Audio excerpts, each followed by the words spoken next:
ஓடி விளையாடு ஓய்ந்திருக்கலாகாது. அதுக்கு தான் சூப்பர் சரவணா ஸ்டோர்ஸ்ல சம்மருக்கு ஆடைகள் வாங்கும் போது அவுட்டோர் கேம்ஸ் ஃப்ரீ. ஓடு ஆடு விளையாடு. சூப்பர் சரவணா ஸ்டோர்ஸ் சம்மர் கோடையை கொண்டாடலாம்.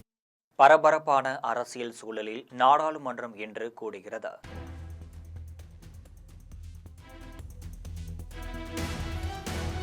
இந்த சிறப்பு கூட்டத்தொடர் 3 நாட்கள் நடைபெறும்னு அறிவிக்கப்பட்டிருந்துச்சு.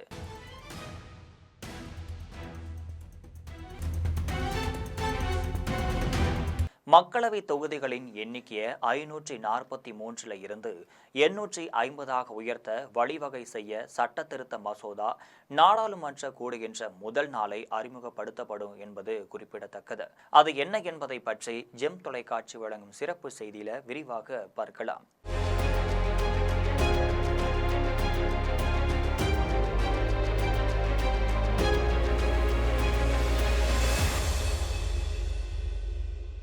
ஒன்றிய அரசின் தொகுதி மறுசீரமைப்பு விவகாரத்தில் பாஜக அல்லாத எதிர்க்கட்சிகள் ஆளும் மாநிலங்கள் அதிர்ச்சி அடைஞ்சிருக்கு.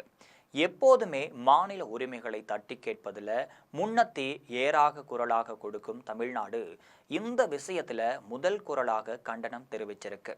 இது மட்டும் இல்லாம கடந்த 2 ஆண்டுகளாகவே இது தொடர்பா தமிழ்நாடு அரசு ஒன்றிய அரசிற்கு கண்டனம் தெரிவித்து எச்சரித்தும் இருந்துச்சு. தொகுதி மறுசீரமைப்பு சட்டத்திற்கு எதிராக தமிழ்நாடு மட்டுமல்லாது கேரள முதலமைச்சர் பினராயி விஜயன், கர்நாடக முதலமைச்சர் சித்தராமையா, ஆந்திர முதலமைச்சர் ரேவேந்திர ரெட்டி போன்றோர் பிரதமர் மோடியையும் உள்துறை அமைச்சர் அமித்ஷாவையும் கடுமையாக சாடி பேசியிருக்காங்க. இவர்களோடு மேற்கு வங்க முதலமைச்சர் மம்தா பானர்ஜியும் விளாசியிருக்காங்க. மக்களவையில தொகுதிகளின் எண்ணிக்கையை 850 உயர்த்த ஒன்றிய அரசு உத்தேசித்திருக்கு. இதுல 1/3 இடங்கள்ல பெண்களுக்கு ஒதுக்கீடு செய்ய தீர்மானிக்கப்பட்டிருக்கு. இது 2011ஆம் ஆண்டு நடத்தப்பட்ட மக்கள் தொகை கணக்கெடுப்பின் அடிப்படையில தொகுதி மறுவரை செய்யப்படும்னு ஒன்றிய பாஜக அரசு அறிவிச்சிருக்கு. இந்தியாவில் இப்ப 5 மாநிலங்கள்ல தேர்தல் தேதிகள் குறித்தாகிவிட்டது.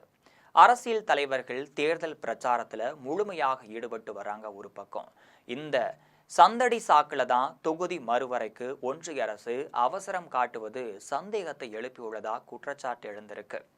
தொகுதி மறுசீரமைப்பு என்ற பெயர்ல நாடாளுமன்றத்தில் தென்னிந்தியாவின் குரல் வலையை நசுக்குவதற்கு ஒன்றிய அரசு போடும் திட்டம்தான் இதுன்னு வட மாநிலங்கள்ல தொகுதி அதிகப்படுத்தி ஒட்டுமொத்த அதிகாரத்தையும் தன்வசம் குறித்து கொள்ள பாஜக துடிப்பதா விமர்சனம் எழுந்திருக்கு. நாடாளுமன்றத்தில் மாநில மக்களின் பிரச்சனைகளை பேசுவதற்கே போதிய அவகாசம் தராமல் பாரபட்சம் காட்டுகின்ற ஒன்றிய பாஜக அரசு தொகுதி மறுவரை செஞ்சால் எம்பிகளின் எண்ணிக்கையும் அதிகரித்து விடும்.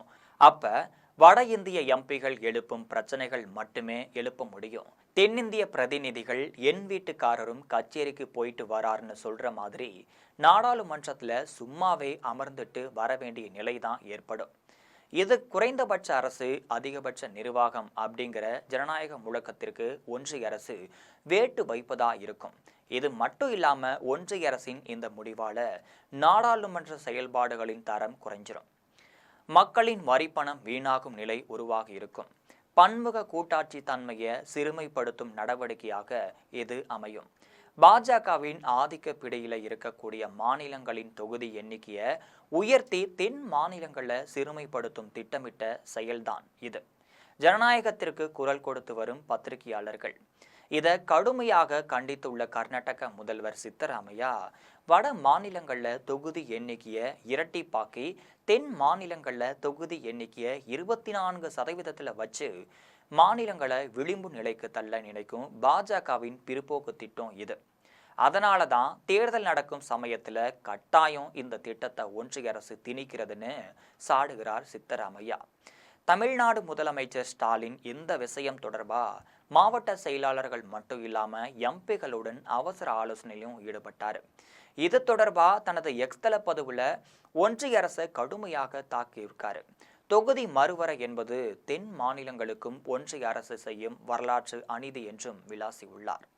தமிழ்நாடு முழுவதும் கருப்பு கொடி என்று ஏற்றும் போராட்டம் நடக்கும்னு முதலமைச்சர் அறிவிச்சாரு.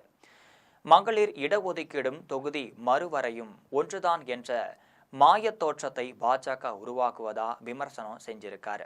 ஆனா இவை ரெண்டுமே வேறு வேறானவை என்று சொல்லியதுடன் விளக்கமும் கொடுத்திருக்கார் அவர். இப்ப மக்களவையில் இருக்கும் 543 தொகுதிகளில் 33 விழுக்காடு தொகுதிகளை பெண்களுக்கு ஒதுக்க முடியும்னு, அதாவது 181 இடங்கள்ல பெண்களுக்கு ஒதுக்க முடியும்.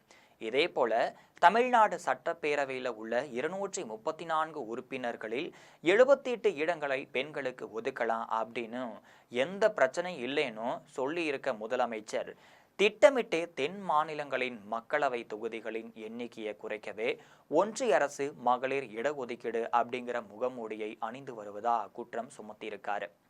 நாடாளுமன்றத்தில் தமிழ்நாட்டின் குரல் ஒலிக்காமல் செய்யவே இந்த தொகுதி மறுசீரமைப்பு என்பதுல மாற்று கருத்து இருக்காது. இப்படியான சூழல்ல தான் தமிழ்நாடு முதலமைச்சர் ஸ்டாலின் விடுத்திருக்கும் காரசாரமான அறிக்கை சமூக ஊடகங்கள்ல பேசும் பொருளாகவே மாறியிருக்கு. அதில் இருக்கிற விஷயம் என்னன்னா, தொகுதி மறுவரைக்கு எதிராக தமிழ்நாடு முழுவதும் கருப்பு கொடி போராட்டம் நடத்தப்படும்னு அறிவிச்சிருக்காரு. இது மட்டும் கிடையாது, சென்னையில் நடந்த திமுக நாடாளுமன்ற உறுப்பினர்களின் அவசர ஆலோசனை கூட்டத்தில் தொகுதி மறுவரையில் தமிழ்நாடு சந்திக்க உள்ள பாதிப்புகள் குறித்து திமுக எம்பிகளுடன் காணொலி காட்சி வாயிலா முதலமைச்சர் மு.க.ஸ்டாலின் ஆலோசனையிலும் ஈடுபட்டார். இந்தியாவின் வளர்ச்சிக்காக பாடுபட்ட குற்றத்திற்காக தமிழ்நாட்டிற்கு தண்டனையா? இந்த விஷயத்திலே ஒன்றிய அரசு பின்வாங்கலன்னா அதற்கான விளைவுகளை சந்திக்க வேண்டியிருக்கும் அப்படின்னு காட்டமாகவே முதலமைச்சர் ஸ்டாலின் சொல்லியிருக்காரு. விந்திய மலைக்கு தெற்கே உள்ள தென்னிந்தியர் ஒவ்வொருவரும் கொதித்து போய் இருப்பதாகவும், தொகுதி மறுவரைக்கு எதிராக பொது இடங்கள்ல கருப்பு கொடி ஏற்றும் போராட்டம் இன்று நடைபெறும்னு சொல்லியிருக்கும் முதலமைச்சர் ஸ்டாலின், தேச நலனுக்காக துணை நின்றால் எங்களது அரசியல் உரிமைகளை பறிப்பீர்களா அப்படின்னு தமிழ்நாட்டு மக்களை 2ஆம் தர குடிமக்களா மாற்ற துடிக்கும் ஒன்றிய அரசிற்கு நாம் யார் என்றும் காட்ட வேண்டிய நேரம் வந்துருச்சு அப்படின்னு முதலமைச்சர் ஸ்டாலின் சொல்லியிருக்காரு. முதலமைச்சரின் கருப்பு கொடி அறிவிப்பு வர்ற தேர்தலில் திமுகவிற்கு பெரிய அளவிலான மைலேஜை தரும்னு தேர்தல் ஆய்வாளர்கள் அடிச்சு சொல்றாங்க. பாஜக தலைமையிலான தேசிய ஜனநாயக கூட்டணியில் இருக்கும் அதிமுக பொதுச் செயலாளர் எடப்பாடி பழனிசாமி இந்த மசோதாவிற்கு மறைமுகமாக கூட இல்லை, ரொம்பவே வெளிப்படையாகவே ஆதரவு தருவது அதிர்ச்சி அளிப்பதா விமர்சனம் எழுந்திருக்கு. ஒரு பக்கம் ஒன்றிய அரசின் இந்த திட்டத்தால தமிழ்நாட்டின் தொகுதிகளின் எண்ணிக்கையில பாதிப்பில்லை அப்படின்னு அமித்ஷா சொல்லிவிட்டதால எதற்காக அஞ்ச வேண்டும் அப்படின்னு எடப்பாடி பழனிசாமி கேட்கிறாரு. இது வாக்காளர்கள் மத்தியில் அதிருப்தியையும் ஏற்படுத்தி இருக்கு.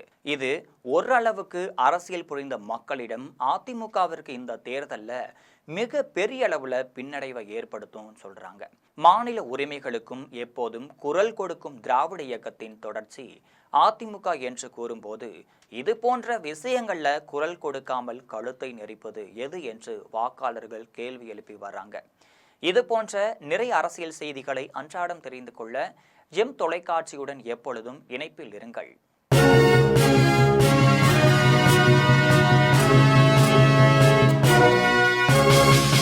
ஓடி விளையாடு ஓய்ந்திருக்கலாகாது.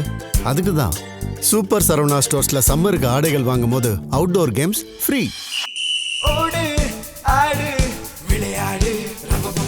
சூப்பர் சரவணா ஸ்டோர்ஸ் சம்மர் கோடையை கொண்டாடலாம்.